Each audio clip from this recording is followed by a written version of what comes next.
لله نحمده ونستعينه ونستغفره ونؤمن به ونتوكل عليه ونشهد أن سيدنا وسندنا وحبيبنا ومولانا محمدا عبده ورسوله. أما بعد فقد قال الله تبارك وتعالى في القرآن المجيد: أعوذ بالله من الشيطان الرجيم. بسم الله الرحمن الرحيم. ولتكن منكم أمة يدعون إلى الخير ويأمرون بالمعروف وينهون عن المنكر. وقال تعالى: والمؤمنون والمؤمنات بعضهم أولياء بعض يأمرون بالمعروف وينهون عن المنكر. وقال تعالى: هو اجتباكم وما جعل عليكم في الدين من حرج. وقال النبي صلى الله عليه وسلم: إن من أمتي يعطون مثل أجور أولهم فينكرون المنكر. عن حذيفة بن اليمان رضي الله عنه عن النبي صلى الله عليه وسلم قال: والذي نفسي بيدي لتأمرن بالمعروف ولتنهون عن المنكر أو ليوشكن الله أن يبعث عليكم عقابا منه فتدعونه فلا يستجاب لكم. عن أبي سعيد الخدري رضي الله عنه عن النبي صلى الله عليه وسلم قال: من رأى منكم منكرا فليغيره بيده فإن لم يستطع فبلسانه فإن لم يستطع فبقلبه وذلك أضعف الإيمان. صدق الله العلي العظيم وصدق رسوله النبي الكريم.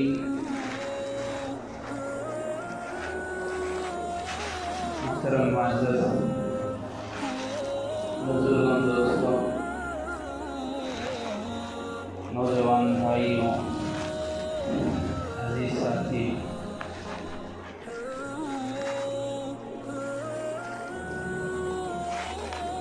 اللہ تبارک و تعالی نے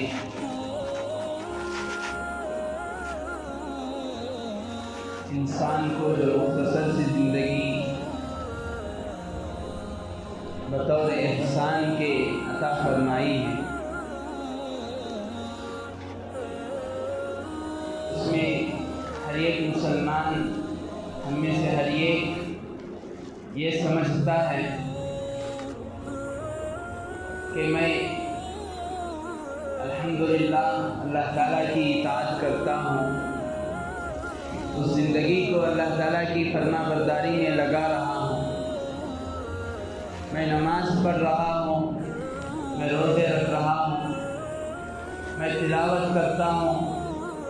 میں صدقہ زکوٰۃ دیتا ہوں۔ ہم میں سے ہر ایک اپنے ذات میں اس خوش فہمی میں مبتلا ہے، لیکن ہر ایک کو اس کا بھی احساس ہے، ہر ایک کو اس کا بھی گلہ ہے، ہم میں سے ہر ایک کہ زبان یا دل میں اس بات کی بھی شکایت ہے کہ کہیں نہ کہیں کسی نہ کسی طرح کسی نہ کسی شعبے میں اللہ تبارک و تعالیٰ کی ضرور نافرمانی ہو رہی ہے، اللہ تبارک و تعالیٰ کے کسی حکم کی پاسداری نہیں ہو پا رہی ہے، اللہ تبارک و تعالیٰ کا کہیں نہ کہیں کسی نہ کسی حکم میں میں باغی بن گیا ہوں یہ ہر ایک کا دل، اس کا ضمیر اسے جھنجھوڑتا ہے، اسے پکارتا ہے، اسے اس بات کا احساس دلاتا ہے جیسے مثال کے طور پر آدمی اپنے فون کو چارجنگ میں لگاتا ہے، اس نے ایک وائر کے ذریعے سے تعلق کو اپنے فون کے جوڑا ہے تاکہ اس میں چارجنگ آ سکے، پھر اسی وائر کا ایک دوسرا حصہ اس نے بجلی کے پاس ہونے کے لیے، چارجنگ کے فون میں آنے کے لیے ایک دوسرا حصہ وہ سوئچ بورڈ میں لگاتا ہے، لیکن وہ یہ دیکھتا ہے کہ پھر بھی میرا فون چارجنگ کیوں نہیں ہو پا رہا ہے۔ چارجر تو صحیح ہے، فون بھی صحیح ہے، فون کے بیٹری پرابلم بھی نہیں ہے، آخر کیا وجہ ہے؟ وہ تھوڑی دیر چھوڑ دیتا ہے، گھنٹہ 2 گھنٹہ، دن 2 دن، لیکن پھر بھی چارج نہیں ہو پاتا ہے۔ چارجر بھی نیا خریدا ہوا ہے، فون بھی نیا ہے، ہر چیز درست ہے، کہیں نہ کہیں کچھ نہ کچھ خرابی ضرور ہے۔ پھر وہ دیکھتا ہے تو اسے یہ نظر آتا ہے کہ دراصل میں نے سوئچ ہی آن نہیں کیا ہے۔ تو سوئچ کا آن نہ ہونا، چاہے چارجر جتنا بڑا قیمتی کیوں نہ ہو، چاہے چارجر جتنا عمدہ کیوں نہ ہو، چاہے فون کی بیٹری کتنی جلدی چارجنگ کو قبول کرنے والی کیوں نہ ہو، لیکن جب تک سوئچ آن نہیں ہوگا، جب تک بٹن کو آن نہیں کیا جائے گا، تب تک بجلی منتقل نہیں ہوگی، تب تک کرنٹ پاس نہیں ہوگا۔ بالکل اسی طرح ہم یہ سمجھتے ہیں کہ ہم نماز پڑھ رہے ہیں، ہم روزہ رکھتے ہیں، ہماری تلاوت جاری ہے، ہمارا صدقہ خیر خیرات جاری ہے، لیکن پھر بھی کہیں نہ کہیں ہماری زندگی میں ادھورا پن ہے، کہیں نہ کہیں اللہ کی نافرمانی ہو رہی ہے، کہیں نہ کہیں اللہ کی نافرمانی والا بٹن ہم نے آف نہیں کیا ہے، اللہ کی نافرمانی والے سوئچ کو ہم نے بند نہیں کیا ہے، کہیں نہ کہیں کچھ نہ کچھ خرابی ضرور ہے، جس کی وجہ سے ہم نماز بھی پڑھتے ہیں، ہم روزہ بھی رکھتے ہیں، ہم صف اولیٰ کے پابند بھی ہیں، پھر بھی ہم دعا کے لیے ہاتھ اٹھاتے ہیں، ہمیں مایوسی ملتی ہے، پھر بھی ہمارا نفس ہمیں شرمندگی دلاتا ہے، پھر بھی ہمارا نفس و شیطان ہمیں مایوسی کی دہلیز پر لے جا کر کھڑا کر دیتے ہیں۔ تو نماز پڑھ رہا ہے، تو روزے رکھ رہا ہے، تو حج کرتا ہے، تو تلاوت کرتا ہے، تو خیر خواہی کرتا ہے، تو ہمدرد ہے، تو غم خواہ ہے، لیکن پھر بھی اس کے باوجود تیری دعائیں کیوں قبول نہیں ہو رہی ہیں، تیری پکار کو اللہ کیوں نہیں سن رہا ہے؟ یہ ایک گلہ ہے،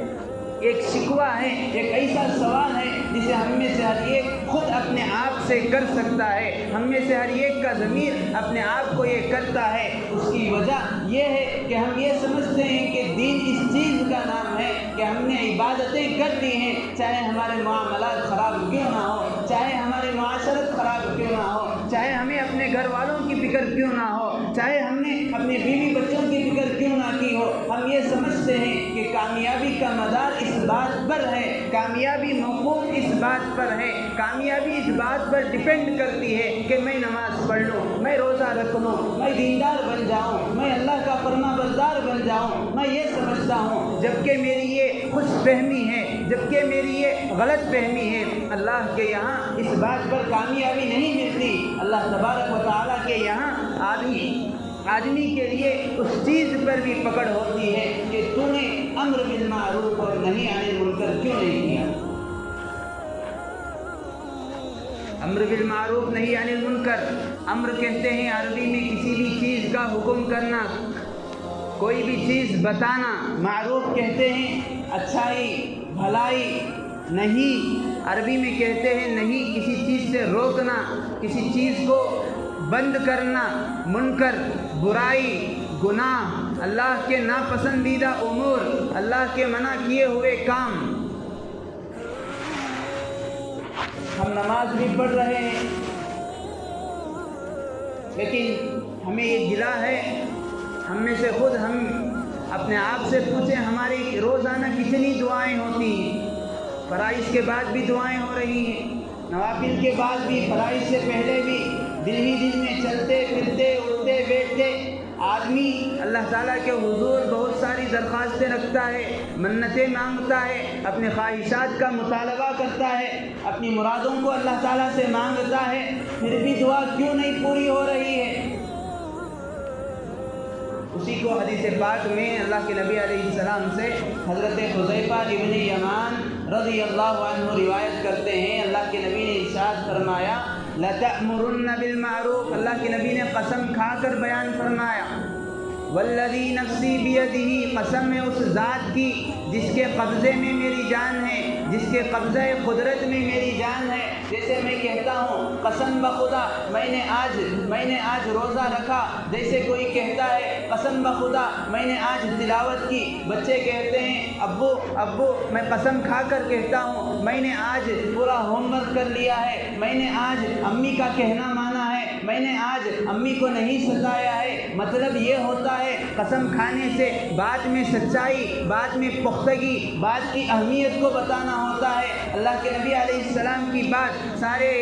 دنیا والوں کی باتوں کے اوپر ہے۔ اللہ اور اللہ کے رسول کبھی جھوٹ نہیں بول سکتے۔ میں، میرے والد، آپ کا خاندان، ساری دنیا والے جھوٹ بول سکتے ہیں۔ ہمارا عقیدہ، ہمارا ایمان، ہمارا اسلام یہ کہتا ہے کہ خدا اور خدا کا رسول کبھی جھوٹ نہیں بول سکتے۔ پھر بھی اللہ کے نبی علیہ السلام اس بات کی، اس امر کی، اس چیز کی طرف اہمیت کو دلانے کے لیے، اس بات کی اہمیت کو سمجھانے کے لیے اللہ کے نبی علیہ السلام قسم کھا کر ارشاد فرما رہے ہیں۔ تھوڑے کان کو نزدیک لا کر سننا یہ مراد ہے، غور سے سننا یہ مراد ہے، سن کر تم اس کو اپنے دامن کو جھٹک کر مت جانا یہ مراد ہے، سن کر تم خود عمل کرنا، اس کو اوروں تک پہنچانا یہ مراد ہے۔ اس لیے قسم کھایا جاتا ہے، اس لیے قسم کھائی جاتی ہے۔ آپ علیہ السلام نے فرمایا قسم ہے اس ذات کی جس کے قبضے میں میری جان ہے، تم بھلائی کا حکم کرتے رہو، تم اچھائی کا حکم کرتے رہو،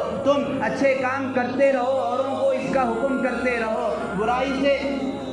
خود رکتے رہو، اوروں کو روکتے رہو، ورنہ یاد رکھو، ورنہ اس بات کو لکھ کر رکھ لو لَيُوشِكَنَّ اللَّهُ أَن يَبْعَثَ عَلَيْكُمْ عِقَابًا مِّنْهُ، اللہ تبارک و تعالی قریب ہے کہ یہ چیز تم چھوڑ دو گے، نماز کا حکم کرنا چھوڑ دو گے، روزے کا حکم کرنا چھوڑ دو گے، گھر والوں کی تربیت کی فکر نہیں کرو گے، اپنے بچوں کی تربیت کی فکر نہیں کرو گے، اپنے بھائی بہنوں کی تربیت کی فکر نہیں کرو گے، ان کو بھلائی کا حکم نہیں کرو گے، ان کو برائی سے نہیں روکو گے، ان کو خلاف سنت کام کرتے ہوئے دیکھ کر نہیں ٹوکو گے، تو یاد رکھنا ان یبعث اللہ علیکم عقابا منہ، اس کے بدلے میں، اس کے نتیجے میں اچھائی کا حکم کرنا تم نے چھوڑ دیا، برائی سے روکنا تم نے چھوڑ دیا، اس کے نتیجے میں اللہ تبارک و تعالی تم پر عذاب کو بھیجے گی۔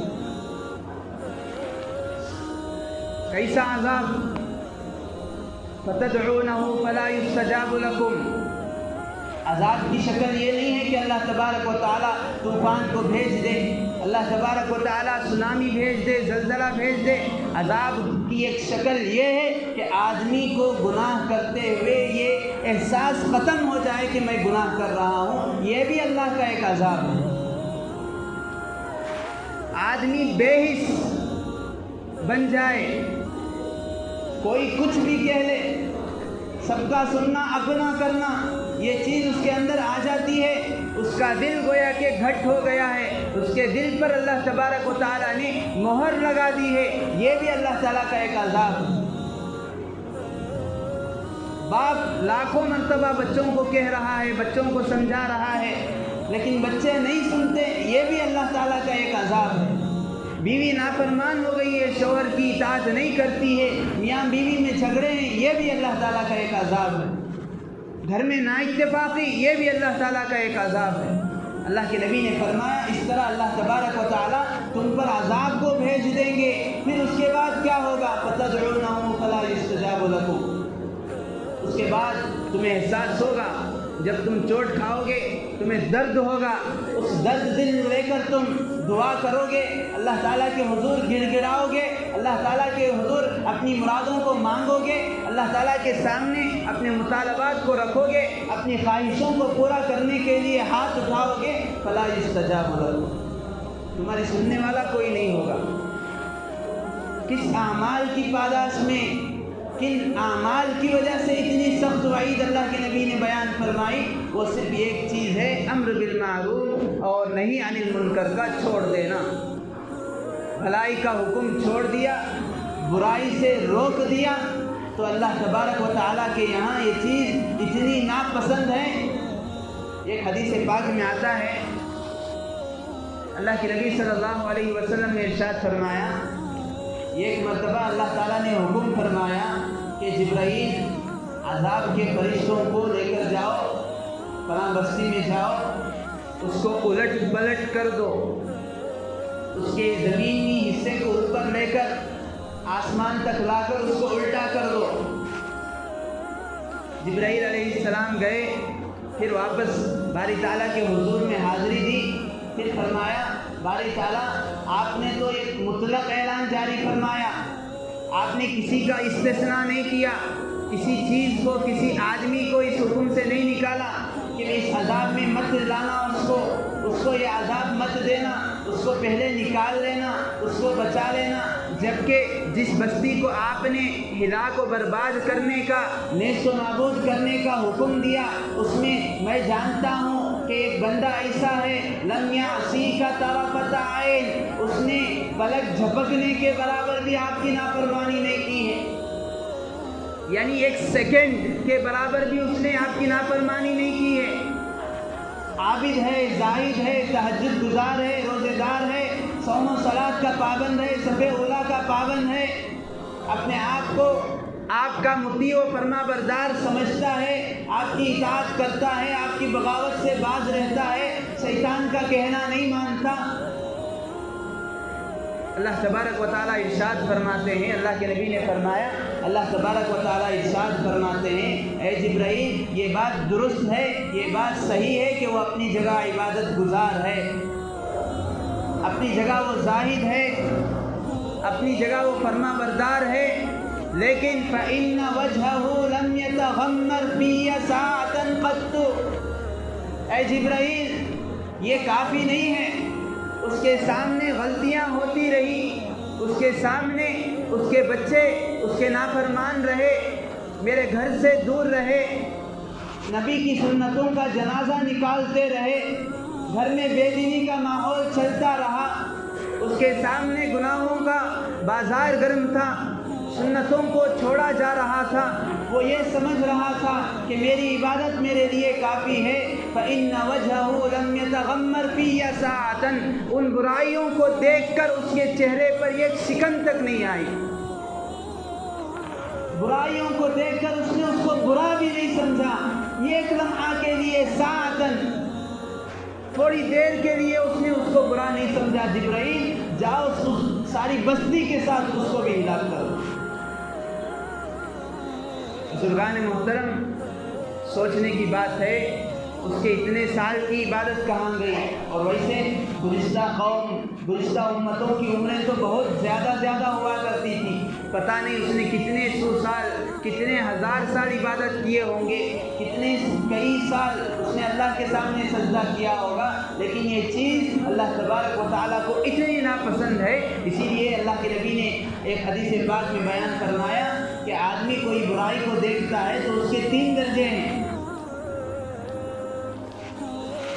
برائی کو دیکھنا اور اس پر نکیر نہ کرنا یہ کسی مومن کی شان نہیں ہے، یہ مسلمان کی پہچان نہیں ہے۔ آپ نے فرمایا، من رأى منکم منکرا فلیغیرہ بیدہ، تم میں سے جو آدمی برائی کو دیکھے، عام لفظ اللہ کے نبی نے فرمایا جو بھی، ایسا نہیں کہ صرف مولانا، صرف مولوی صاحب، ایسا نہیں کہ صرف تبلیغی جماعت دیکھے، ایسا نہیں کہ صرف مدارس والے دیکھے، ایسا نہیں کہ کوئی اللہ کا برگزیدہ بندہ دیکھے، من رہا، تم میں سے جو بھی دیکھے، منکرن، برائی، میری نافرمانی والا کام، فلیغیرہ بیدہ، تمہاری استطاعت ہے پہلا درجہ، پہلا اسٹیپ، تمہاری استطاعت ہے، تمہاری بات وہاں چلتی ہے تو وہاں پر اس کو روکو اپنے ہاتھ سے، اسے اپنے ہاتھ سے بدلو، جیسے گھر کا بڑا باپ، خاندان کے بڑے ہوتے ہیں، گھر کے بڑے ہوتے ہیں، علاقے کے بڑے ہوتے ہیں، محلے کے بڑے ہوتے ہیں، ذمہ دار ہیں، لوگ انہیں بڑا مانتے ہیں، لوگ انہیں بڑا سمجھتے ہیں، بچے باپ کو، والدین کو، گھر کے بڑوں کو بڑا مانتے ہیں، ان کی سنتے ہیں۔ باپ اور گھر کے بڑے، خاندان کے بڑے یہ کہہ کر بچ نہیں سکتے کہ ہم نے کہہ دیا، ہم نے انہیں سمجھا دیا، کیا کریں، کتنا کہیں، کتنا سمجھائیں، وہ نہیں مانتے، ہم نے انہیں اپنے حال پر چھوڑ دیا ہے۔ یہ ہیلا تو یہاں چل جائے گا، یہ ہیلا تو یہاں اس ہیلے سے بچا جا سکتا ہے، لیکن باری تعالیٰ کی پکڑ سے اس ہیلے سے نہیں بچا جا سکتا۔ اللہ تعالیٰ اس ہیلے کو قبول نہیں کریں گے، یہ عذر قابل قبول نہیں ہے۔ اسی لیے قرآن پاک میں قوم کا تذکرہ ہے، بنی اسرائیل بڑی نافرمان، بڑی ضدی، بڑی حد دھر۔ اللہ تبارک و تعالیٰ نے موسیٰ علیہ السلام سے کہا تھا، اے موسیٰ تم اپنی قوم بنی اسرائیل کو یہ حکم دینا کہ ہفتے کے دن ان کا کاروبار تھا مچھلی کا شکار کرنا، مچھلیاں پکڑنا۔ انہیں حکم دیا، موسیٰ انہیں سنا دو کہ ہفتے کے دن مچھلیاں نہ پکڑیں۔ ہفتے کے دن جیسے جمعہ کا دن ہمارے لیے دنوں کا سردار، سید الایام یوم الجمعہ، تو اللہ تعالیٰ نے فرمایا کہ ہفتے کے دن میری عبادت کے لیے خالص رکھیں۔ تو بنی اسرائیل میں 3 جماعتیں بن گئی۔ ایک وہ جماعت تھی جو اللہ تعالیٰ کے اس حکم پر عمل کر رہی تھی، اور ایک وہ جماعت تھی جس نے ہیلے بہانے کیے کہ اے موسیٰ ہفتے کے دن ہی جو ہے مچھلیاں زیادہ شکار ہوتی ہیں، زیادہ مچھلیاں پکڑی جاتی ہیں، دوسرے دن جب ہم مچھلیاں پکڑنے جاتے ہیں اتنی مچھلیاں نہیں آتے، اور آپ ہمارے لیے بازار کے دن ہی روکتے ہیں کہ بازار نہ جائیں، کاروبار نہ کریں، شکار نہ کریں۔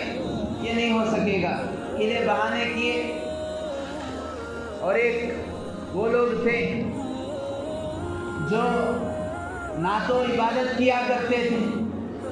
نہ تو اللہ کی نافرمانی کرنے والے، ضد اور ہٹ درمی میں آ کر اللہ کی نافرمانی کرتے ہوئے ہفتے کے دن جا کر مچھلیوں کا جو شکار کرتے تھے، نہ تو انہیں روکتے تھے،